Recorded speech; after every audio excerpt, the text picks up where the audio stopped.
나는 하나님께 사랑받고 있습니다. 하나님은 나를 통하여 역사하십니다. 나는 예수님 안에 행복합니다. 늘 이렇게 믿음으로 고백하고 또 나아가시기를 주님의 이름으로 축원합니다. 저는 오늘 본문을 통해서 절대 긍정의 믿음 한번 따라 하실까요? 절대 긍정의 믿음. 여러분, 우리나라의 진돗개는 천년기념물에 속합니다. 이 진돗개의 영리함은 이미 세계적으로 인정을 받고 있습니다. 진돗개는 많은 특징이 있는데 그 중에 특별히 아무나 보고 짖지 않는다고 합니다. 어떤 사람은 지나갈 때 매우 요란스럽게 짖습니다. 그런데 어떤 사람은 아무리 진돗개 앞을 왔다 갔다 해도 짖지 않습니다. 한마디로 뭐예요? 개무시한다는 거예요. 신경도 쓰지도 않습니다. 이것을 전문적으로 연구한 어느 학자의 말에 의하면 무엇인가가 안정되지 못한 사람은 그 두려운 마음 때문에 자신도 모르게 몸이 떨린다고 합니다.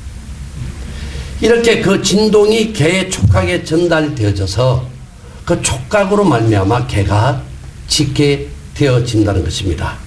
사람의 모습을 보고 짖는 것이 아니라 촉감에 의해서 또 그 진동에 의해서 개가 그것을 알고 짖게 되어진다라고 이야기를 하고 있습니다. 그러므로 우리의 삶 속에 어떠한 어려움과 절망이 다가온다 해도 조금도 걱정하거나 두려워할 필요가 없다는 것입니다. 왜냐하면 그 두려움을 통해서 마귀가 공격하고 우리로 하여금 좌절하고 절망하여 믿음을 포기하도록 틈타기 때문입니다. 어떻게 보면 이 두려움이 마귀가 틈타는 통로를 내어주는 것과 같다는 것이죠. 이 개도 우리의 진동을 통해서 그 촉각을 통해서 촉감을 통해서 짖는 것처럼 마귀는 우리가 두려워하고 있는지 그렇지 않은지를 알고 있다는 거죠. 두려운 마음은 결국은 마귀로 하여금 틈타도록 통로를 내어주는 것과 같다. 그래서 어떤 상황, 어떤 환경 속에서도 우리는 조금도 두려워할 필요가 없다는 것입니다. 그러므로 늘 순간순간마다 주님을 바라보고 성령님을 의지하고 믿음으로 나가는 여러분 모두가 되어지시기를 예수님의 이름으로 축원을 드립니다. 그런데 우리 인간이 살아가면서 느끼는 근원적 두려움은 삶의 현실에서 늘 언제나 다가온다는 것입니다. 그렇기 때문에 믿지 않는 사람들은 이 영혼의 두려움을 물리치기 위해서 사머니즘이라는 무속신앙을 섬기게 되어지는 것입니다. 특별히 일본 사람들은 이 부분에 더 심한 것 같습니다. 그들은 아침에 일어나면 자기 조상신이라고 해서요, 물을 떠놓고 또 밥을 떠놓고, 예전에 저 어릴 적에 우리 한국도 그랬던 것 같아요. 그래서 거기서 꽃을 꽂아놓고 빌리고, 그 다음에 출퇴근하면서도 이 긴자라고도 하는데요, 진자에 들러서 합장하고 또 절하고 출퇴근하는 그러한 모습을 우리가 보게 되어집니다. 그런데 중요한 것은 우리가 어떤 극한 상황 속에서도 두려워하지 말라는 것입니다. 우리 하나님은 인간 본연의 두려움을 깨끗이 몰아내 주십니다. 염려나 불안 대신 평안을 주십니다. 그렇기 때문에 성경에 두려워하지 말라 하는 이 성경 구절이 몇 번 기록되어 있다고요? 365번. 이것은 매일매일 두려움을 쫓아내야 된다는 것이에요. 반대로 말하면 두려움이 매 순간순간 우리의 심령에 다가올 수 있다는 것을 의미하고 있습니다. 매일매일 다가오는 두려움을 우리는 어떻게 해요? 쫓아내라는 것입니다. 예수님께서도 우리에게 뭐라고 말씀하고 있습니까? 두려워 말고 뭐 하기만 해라? 믿기만 해라. 두려워하지 말고 믿기만 하라. 그래서 마가복음 16장 17절에도 예수님께서 뭐라고 말씀하십니까? 예수 이름으로 무엇을? 귀신을 어떻게? 쫓아내며 새 방언을 말하며 또 뱀을 집으며 무슨 독을 마실지라도 해를 받지 아니하며 병든 사람에게 손을 얹은 적 나으리라. 이 말은 우리가 매일매일 어린 양 예수 그리스도의 보혈의 능력을 의지하라는 거예요. 그 예수 이름의 근세로 어둠의 세력 악한 마귀를 쫓아내라는 거예요. 선포하라는 거예요. 새 방언을 말하는 것은 늘 성령을 의지하고 성령과 함께 믿음으로 선포하라는 거예요. 조금도 두려움이 우리의 마음에 우리의 생각 속에 자리 잡지 않도록 그 즉시 예수 이름으로 명하노니 떠나갈지어다. 예수 이름으로 선포하노니 두려움은 떠나갈지어다. 평안함이 임할지어다. 성령을 의지하여 선포할 때 우리 마음속에 하나님의 의와 희락과 평안함이 가득한 하나님의 나라, 하나님께서 다스리시고 하나님께서 운행하시고 하나님께서 임재하시는 그 하나님의 나라가 임하게 되어진다는 것입니다. 즉 주님이 우리의 마음을 우리의 생각을 다스리시고 통치하시고 이끌어 가신다는 것을 우리에게 가르쳐주고 있습니다. 오늘 이 본문에 보니까 여호수아는 이제 요단강을 건너 여리고성 여리고 뜰 앞까지 들어왔습니다. 근데 분위기가 너무나 조용한 거야. 아무런 인기척이 없습니다. 언제 어디서 공격해올지 예측 불허입니다. 그러니 얼마나 여러분 긴장되고 두려움과 불안을 느낄 수 있는 그러한 상황입니까? 바로 이때 여호수아 앞에 한 사람이 나타났습니다. 그의 이름을 관해서 묻잖아요. 당신은 누구냐? 적군이냐? 우리 편이냐? 그랬더니 그 사람이 뭐라 그래요? 나는 하늘의 군사령관이다. 이렇게 말씀을 하십니다. 이 신학자들은 이 분에 관해서 바로 예수님이라고 영적으로 신학적으로 해석을 해주고 있습니다. 그렇다면 여러분, 하나님을 전적으로 신뢰하는 절대 긍정의 믿음으로 나아가면 어떠한 역사가 일어날까요? 첫째로 예수님은 보이지 않게 지켜주시는 보호자로 역사하신다는 거예요. 예수님이 어떻게 역사해요? 우리를 지켜주시는 보호자로 역사해 주신다. 이 본문에서 여호수아가 만난 예수님은 어떤 모습을 하고 있습니까? 13절 보니까 여호수아가 여리고에 가까이 이르렀을 때에 눈을 들어본 적 한 사람이 칼을 빼어 손에 들고 마주 서 있는지라. 군사령관이 칼을 들고 마주 서 있다라고 표현하고 있습니다. 이 말씀의 의미가 무엇입니까? 여호수아와 이스라엘 백성이 요단강을 건너 가나안 땅에 진입하는데 아무런 저항하는 세력이나 또 공격이 없었던 것은 예수님께서 우리를 지켜주시고 보호해 주시고 있었다는 것을 우리에게 가르쳐주고 있다는 것입니다. 여러분 그렇습니다. 예수님은 오늘도 보이지 않게 저와 여러분을 지켜주시고 우리의 인생길을 인도해 주시고 역사해 주심을 믿으시기를 주님의 이름으로 축원을 드립니다. 오늘 우리가 이처럼 교회 나와 예배 드릴 수 있는 것도 하나님의 전적인 보호하심이 있었다는 거예요. 우리 인생을 장담할 수 없습니다. 우리가 살아있다 하나 실상은 살아있다라고도 말할 수 없는 것이 우리네 인생이라는 거예요. 5분 뒤에 어떤 일이 일어날지 아무도 예상하지 못합니다.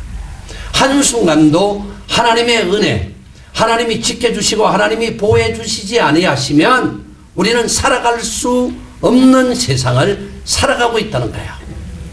그렇기 때문에 우리는 매일매일 순간순간마다 그 하나님 은혜에 감사함으로 나아가야 됩니다. 그리고 그 은혜를 우리는 늘 잊지 말고 기억하고 주의 이름을 선포하고 송축하는 찬양하고 높이는 저와 여러분이 다 되어지시기를 주님의 이름으로 축원을 드립니다. 이스라엘 백성이 이집트에서 탈출할 때도 동일한 방법으로 내 백성, 이스라엘 백성들을 지켜주시고 보호해 주셨다는 것입니다. 우리가 잘 아는 대로 출애굽기 13장 16절에 보니까 야훼께서 그 권능의 손으로 어떻게 해요? 돌보아 주셨다.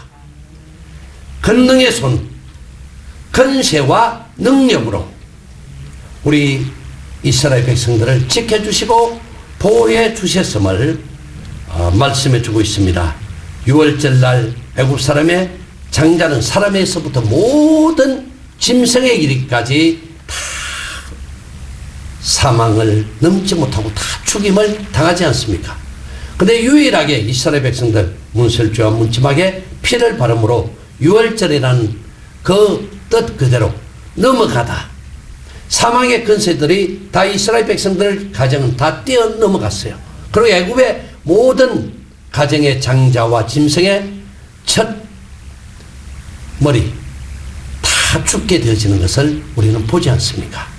이렇게 우리가 섬기는 하나님은 늘 언제나 자기 백성을 지켜주시고 보호해 주신다.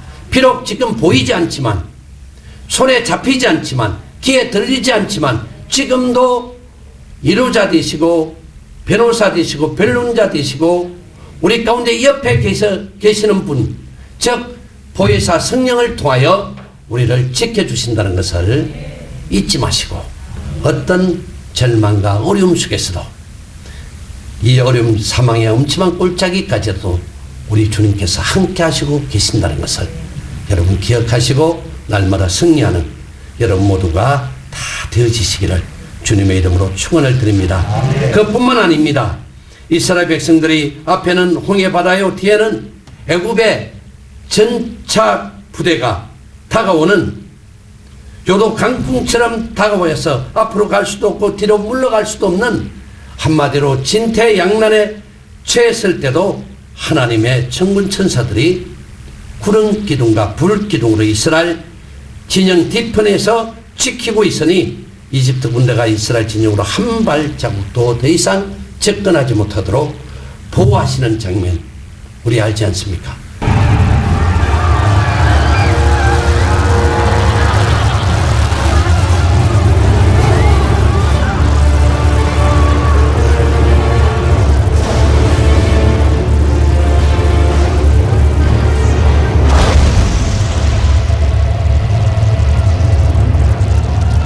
불기둥이 옮겨지는 그런 장면입니다. 앞에서 인도하다가 이스라엘 백성들 앞에서 인도하다가 뒤로 가서 이 이집트의 전차 부대가 더 이상 접근하지 못하도록 가로막는 그런 모습입니다. 그 다음 나오는 장면은 이제 홍해수가 갈라지는 그런 장면인데, 우리가 이러한 그 한순간을 보아도 우리 하나님은 이 성령을 통해서 낮에는 불기둥으로, 낮에는 구름기둥으로, 밤에는 불기둥으로 자기 백성들을 늘 지켜준다는 것을 우리에게 말씀해주고 있습니다. 엘리야 선지자가 말하듯이 불말과 불병거로 또 도단성에서 아람 군대가 삼겹줄로 포위해서 있을 때, 그때 아침에 일어나 보니까 엘리야의 종 게하시가 밖을 보니까 수많은 아람 군대들이 이 도단성을 감싸고 있는, 포위하고 있는 것을 보게 됩니다. 그리고 선생님이여 우리가 다 죽게 되어졌습니다. 그때 선지자가 뭐라고 말합니까? 하늘을 봐라, 아무것도 없는데요. 그때 선지자가 기도하지요. 주여 영안을 열어 보게 하소서. 그랬더니 게하시의 영적 눈이 열리니까 하늘에 천군 천사로 불말과 불병거를 가지고 도단성을 쫙 지켜서 아람 군대가 더 이상 어떻게 하지 못하도록 지켜주시고 보호해 주시는 그러한 장면을 보게 되어지지요. 이 성경의 수많은 사건들을 통해서도 우리가 알 수 있는 것은 무엇입니까? 우리 눈에 보이지 않는다고 해서 우리는 때로는 보이는 것으로 다 판단하고 결정할 때가 있잖아요. 그런데 보이지 않는 세계가 보이는 세계보다 더 크다는 사실을 여러분 잊지 마십시오. 안 보인다고 해서 없다라고 말할 수 없습니다. 바람도 보이지 않아요. 공기도 보이지 않아요. 그죠? 그러나 다 존재합니다.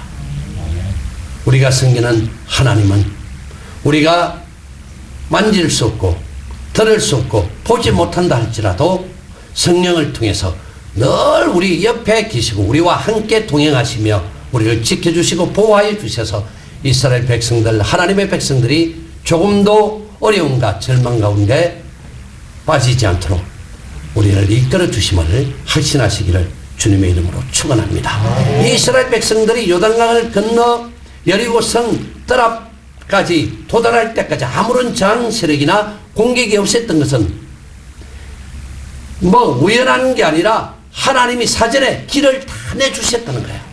하나님이 그 가는 길을 이 군사령관을 통해서 다 지켜주고 있었다는 거예요. 그렇기 때문에 공격이 없었다는 거예요. 우리가 인생을 살면서 아무런 문제가 없으면 문제가 없어서 문제가 없는 것이 아니라는 거예요.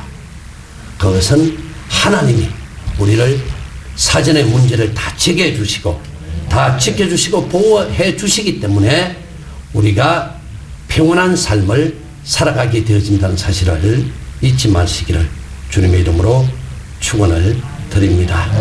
제가 청년들을 데리고 중국 동북 삼성 단기 선교를 간 적이 있습니다. 그래서 장춘에서 선교사역을 마치고 이제는 연기를 지나서 장객산, 우리가 백두산이라고 그러잖아요. 백두산으로 가는 그 일정이 있어서 저녁 열차를 타야 되는 거예요. 그 시간을 맞춰서 장춘역으로 갔는데 지금은 모르겠지만 그때는 그랬어요. 시간이 되기도 전에 열차가 출발해버린 거예요.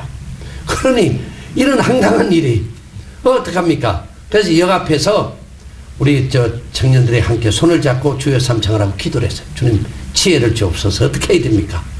이 밤에 떠나지 못하면은 벌써 하루가 갑니다. 밤새 그렇게 그 밤 시간을 통해서 내려가야 되는데 또 하루 일정이 차질이 있는 거예요. 그러니까 기도를 하고 다른 곳이라도 일단 표를 알아보자.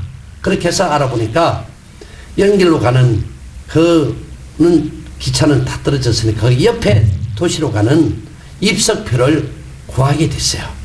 그래서 서서 이제 열차를 타고 내려가면서 밤새 서서 갈 수도 없고 주여 어떻게 했으면 좋겠습니까? 라고 기도를 하는데 지혜가 떠오르는 거예요.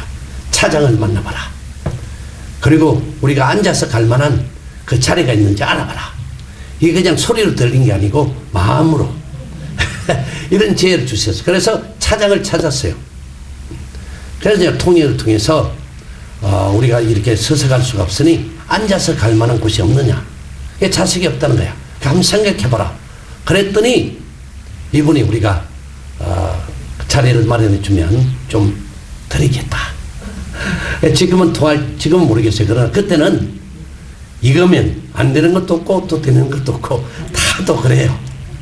그러니까 한 곳이 있다는 거야. 그것이 바로 식당 칸이었어요. 식당 칸을 전체를 우리에게 빌려주겠다는 거예요. 그렇게 해서 이제 식당 칸을 빌려서 거기서 편안하게 앉아서 가면서 상계조를 나누었어요. A조가 나가서 칸이 많으니까 열 몇 칸을 쭉 다니면서 전도를 하는 거야.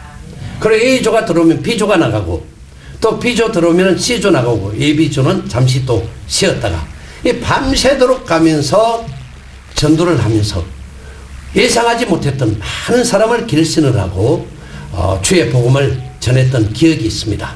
그러면서 우리가 그 자리에 모여서 기도하면서 하나님 앞에 감사했던 것은 시간도 되기 전에 열차를 먼저 출발시킨 것은 하나님의 계획하심이 있었구나. 도리어 로마서 8장 28절에 기록한 대로 하나님을 사랑하는 자 곧 그 뜻대로 부르심을 입은 자들에게는 모든 것이 합력하여 선을 이루느니라 라고 말씀하신 대로 이것을 통해서 도리어 더 좋게 하나님이 선을 이루게 하셨구나. 새로운 열차칸에서 전도하게 되어지고 복음의 능력을 경험할 수 있도록 이렇게 하나님께서 인도해 주셨구나라는 것을 깨닫게 되어졌습니다. 그러므로 우리는 어떤 상황, 어떤 환경 속에서도 하나님이 하시는 일은 우리가 계획하고 우리가 준비한 것보다도 더 좋은 것으로 역사하시고 인도하신다는 사실을 여러분이 결코 잊지 마시고 그 하나님의 보호하심이 있음을 기억하고 더 주님만 바라보고 믿음으로 전진하는 여러분 모두가 되어지시기를 예수님의 이름으로 축원합니다. 두 번째로 절대 긍정의 믿음으로 나아가면 예수님은 앞서서 인도하시는 인생의 지휘자가 되신다는 거예요. 우리의 보호자뿐만 아니라 뭐요? 우리의 모든 인생을 주관하시고 다스리시고 이끌어가시는 인생의 지휘자가 되신다. 여호수아에게 나타난 예수님은 자신을 무엇이라고 소개하고 있습니까? 14절입니다. 나는 야의 군사령관으로 여기에 왔다. 군사령관으로 왔다는 것입니다. 여기에 놀라운 메시지가 함축되어져 있습니다. 이스라엘 백성이 아직 가나안 땅에 들어오기도 전에 벌써 야의 군사령관이 미리 도착하여 길을 내고 있었다는 거예요. 모든 것을 예비하시고 준비하시는 하나님. 할렐루야. 우리의 생각까지도 다 사전에 아신다는 거예요. 무엇을 계획하고 있는 것도 아시는 하나님이 우리를 앞서 누구를 군사령관을 보내셔서 모든 걸림돌을 군사령관이 다 제거하고 길을 열어서 우리가 평안하게 그 목적지를 향해서 나아갈 수 있도록 인도해 주셨다는 것을 말씀해 주고 있습니다. 그리고 여기에서 군사령관이라는 말이 우리에게 주는 의미가 깊다는 것입니다. 군사령관은 뭐예요? 지휘자 아닙니까? 모든 것을 이끌어가는 분이에요. 하나님께서 성경에 보면 보십시오. 우리 백성들을 만나주시고 또 세우신 지도자를 통하여 하나님의 그 역사를 이루어갈 때마다 그 상황에 따라 알맞게 임재하시고 역사하신 그러한 사건들을 우리가 성경 여러 부분에서 우리가 보게 되어집니다. 그런데 오늘 이 군사령관으로 왔다는 것은 현재 여호수아가 처해 있는 그 상황에 맞게 역사하신다는 것을 우리에게 가르쳐 주는 거예요. 지금 여리고성 뜰에 도착했는데 가장 여호수아에게 필요한 것은 누구입니까? 지휘자가 필요해요. 왜? 여리고성 전투를 앞두고 있잖아요. 이스라엘 백성들을 가로막고 있는 것은 여리고성이에요. 여리고성은 가장 견고한 철옹성입니다. 이중벽으로 되어 있는 그 철옹성 여리고성 전투를 앞두고 있기 때문에 여호수아와 그 백성들에게 가장 필요한 것은 무엇이라고요? 전쟁의 승리인데 그 승리를 이끌어갈 누가 필요해요? 사령관이 필요하다는 거예요. 그 기가 막히잖아요. 그때 상황에 맞게 가장 필요한 그 상황에 맞게 우리 하나님은 역사하시고 모든 것을 이끌어 주신다는 거죠. 그뿐만 아니라 성경에 보니까 아브라함을 통해서도 하나님이 어떻게 역사하십니까?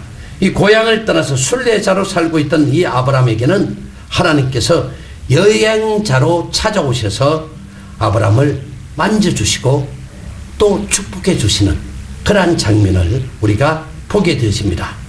그뿐입니까? 그만큼 연단을 받았음에도 불구하고 아직까지 저항하고 있었던 자기 고집을 완전히 깨트리지 못하고 있었던 누구?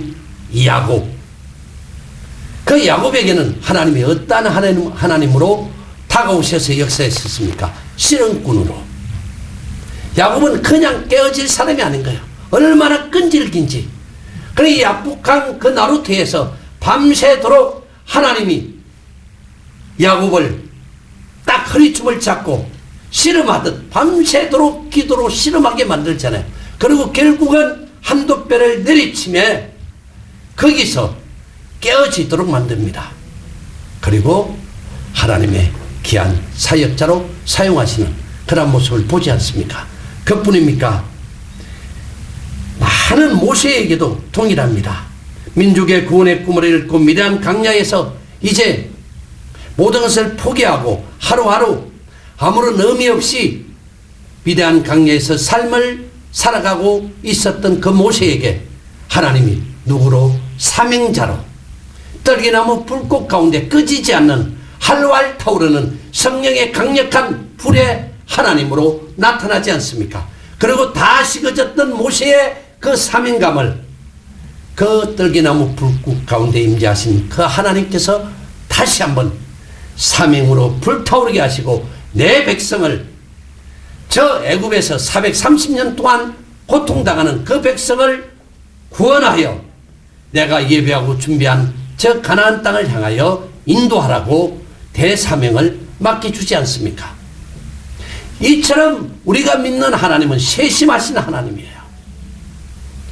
우리의 큰 것 적은 것까지 세밀하게 관찰하시고 우리 상황이 어떤 상황에 처해 있다 할지라도 그 상황에 눈높이에 맡겨오셔서 그 상황을 반전시켜 주시고 하나님의 놀라운 인도하심으로 인생의 지휘자로 역사하시는 그 하나님 되심을 여러분 잊지 마시고 그 하나님을 바라보고 믿음으로 절대 긍정의 믿음으로 나가는 여러분 모두가 되어지시기를 주님의 이름으로 축원을 드립니다.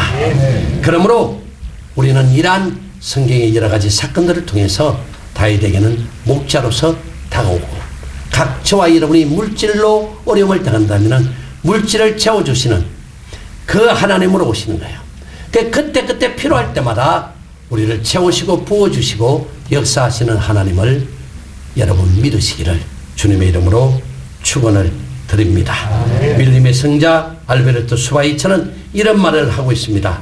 낙관적인 사람은 사방에서 정신호를 본다. 비관적인 사람은 항상 붉은 신호를 먼저 본다. 그러나 하나님을 믿는 사람은 생명이다. 그래서 그는 오직 예수님만을 바라본다.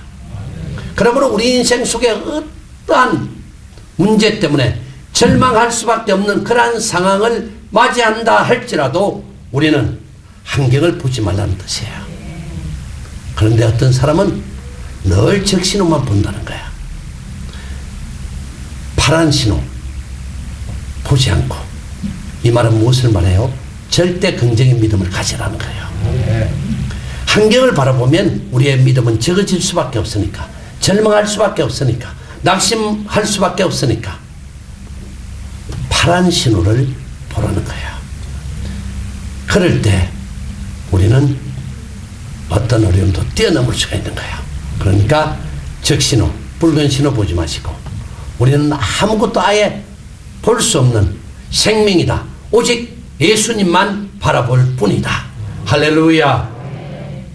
이것이 바로 살아있는 신앙의 본질이라고 설명해주고 있습니다. 그러므로 살아있는 신앙이란 내 마음대로 움직이고 활동하는 것이 아니라 주님의 지도를 따라 가는 것, 그 신앙이 살아있는 신앙이라고 말씀하고 있습니다.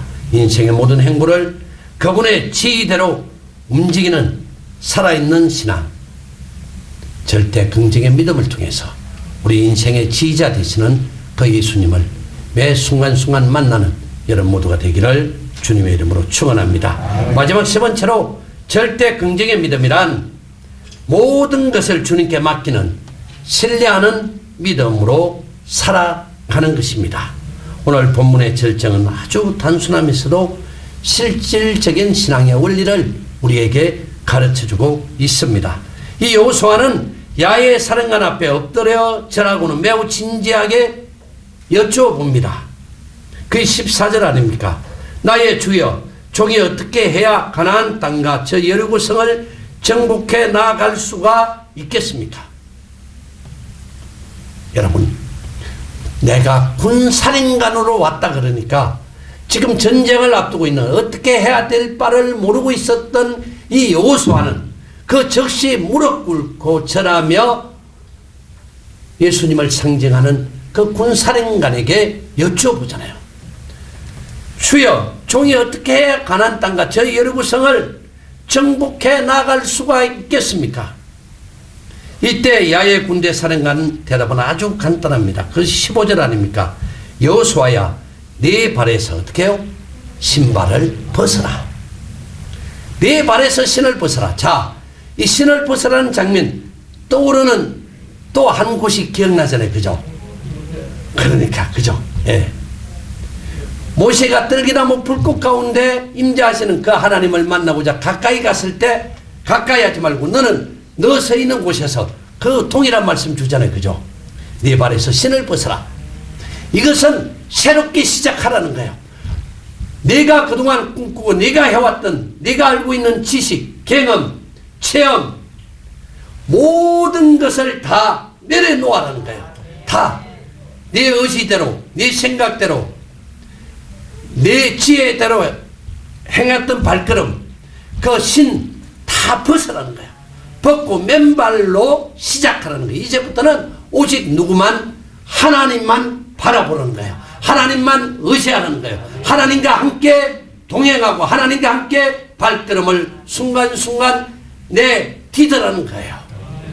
그러면 우리 하나님께서 역사해 주시겠다는 것입니다. 그러므로 이제 우리의 모든 것은 누구에게 하나님께 전적으로 신뢰하는 믿음으로 맡기고 살아가야 된다는 것을 우리에게 가르쳐주고 있습니다. 이러한 신앙이 바로 하나님을 경외하는 신앙입니다. 또 특히 종으로서 항복하거나 권리 주장을 포기하는 깊은 의미를 담겨져 있어요. 신발을 벗었다는 것은 나는 아무 권리도 없습니다. 나는 종이고 하나님은 나의 주인이십니다. 내 인생의 주관자가 되십니다. 그런 것을 의미하고 있습니다. 한마디로 지휘권 양도입니다. 통솔권 이양입니다. 이제 군사령관이신 예수님께서 하십시오. 그리고 모든 것을 맡기십니다. 그렇기 때문에 여러분 보십시오. 그 여리고성 전투에서 누구 방법으로 싸우게 됩니까? 전적인 하나님 방법으로 싸우는 것을 우리가 보지 않습니까?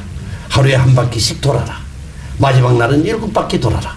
그리고 양양 나팔 소리가 울려 퍼질 때 어떻게 해요? 다 함께 일치하고 합심하여 외쳐라. 그랬을 때 철옹성 같았던 그 철옹성이었던 여리고성이 와르르 한순간에 무너지는 놀라운 기적이 일어나지 않았습니까? 만약에 네 발에서 신을 벗어라. 그리고 주님만을 신뢰하는 전적으로 주님 앞에 모든 것을 맡기는 그런 믿음으로 무장하지 않았다면 아마 반발했을 수도 있어요. 말도 안 되는 소리라고. 어떻게 전투는 막 공격하고 그냥 성벽을 올라가서 그냥 칼로 치고 이렇게 싸워야지. 포를 막 날리고 그때 뭐 포가 없었겠지만 아무튼 간에 그렇게 싸움을 해야지. 아무 소리 없이 그냥 하루에 한 바퀴 마지막으로 7바퀴 외치라. 이게 이야기가 안 되잖아요. 이건 전쟁이 아니잖아요. 거기에 순종하지 못할 수도 있을 거예요. 그런데 신발을 벗어라. 그리고 한 단계 더 무엇이었죠? 모든 군사들에게 무엇을 행하라? 할례를 행하라. 이렇게 말씀하지 않습니까? 신발을 벗고 맨발로 오직 주님만을 의지하고 그것을 직접 체험하도록 만들잖아요. 이 하나님은 참 너무너무 사랑이 많으신 분이에요. 세밀하게 모든 것을 다 보살펴 주세요. 말로만 해가지고 우리는 못 알아들을 때가 있어. 그죠? 꼭 체험을 해야 그렇구나. 말로 해서는 안 될 것을 너무나 잘 알고 있으니까 뭐예요? 군사들에게 할례를 행하게끔 만들잖아요. 그리고 이제는 살아 죽거나 누구만 바라봐야 돼? 하늘만 바라봐야 돼. 누워서 그 할례 가운데 여리고 그 군사들이 공격하면요 소리도 못하고 다 죽습니다. 꼼짝 못해요. 우리 여성 동지들은 전혀 이해를 못하는데 아무튼 간에 그래요. 그러니까 경험하도록 하잖아요. 오직 주님만 바라본다. 주님만 바라봐야 돼. 어쩔 수가 없어요. 그렇게 만들고 그 다음에 여리고성 전투를 말씀하셨을 때 그 말씀대로 따라 순종하여 나아갔더니 하나님의 방법으로 여리고성 전투에서 대성을 거두는 놀라운 역사가 일어났다는 것입니다. 바로 이것입니다. 그러므로 하나님이 말씀하시면 그 말씀에 의지하여 주님 말씀대로 순종하여 나아가기만 하면 우리 인생에 또 올 한 해 다가올 그 어떤 걸림돌, 어떤 문제, 어떤 여러 곳은 벽과 같은 그러한 어려운 절망적인 문제가 다온다 할지라도 하나님께서 직접 군사령관이 되어져서 모든 것을 길을 내시고 시온의 대로를 활짝 열어주셔서 놀라운 축복 가운데 들어가게 역사해 주신다는 것입니다. 이것이 성경이 말하는 살아있는 신앙이다. 성경은 처음부터 끝까지 우리에게 요구하는 것이 있는데 그것이 무엇입니까? 맨발의 신앙을 강조하고 있다는 것입니다. 모세가 이스라엘 민족을 해방시키는 첫 출발부터 홍해를 건너고 여호수아가 요단강을 건너고 또 가나안 땅에 진입하고 여러 구성을 정복하는 모든 과정마다 계속해서 강조하는 것이 무엇이었습니까? 맨발의 신앙이잖아요. 움직이는 신앙. 오직 주님만 바라보고 우리가 믿음으로 발걸음을 내딛기만 하면 하나님께서 역사해 주신다는 것을 강조했고 그 말씀에 따라 순종하기만 했을 때 주의 기적은 일어났다는 것을 우리에게 가르쳐주고 있습니다. 그러므로 맡기는 신앙은 주님만을 의지하고 주님께 기대는 것을 말합니다. 주님 안에서 기초를 두는 것을 말씀하고 있습니다. 주님 안에서 주님을 바라보는 소망을 갖는 것을 의미하고 있습니다. 그러므로 주님께 우리의 인생의 모든 것을 맡기고 나아갈 때 올 한 해 우리의 모든 삶을 주관하시고 인생을 지휘하시는 그 군사령관 되신 예수님께서 우리의 삶을 통해서 위대한 기적을 더하여 주실 것입니다. 그러므로 그 하나님을 통해서 올 한 해 여러분 삶 속에 좋은 일이 많이 크게 일어나는 놀라운 기적이 일어나시기를 주님의 이름으로 축원합니다. 하나님 아버지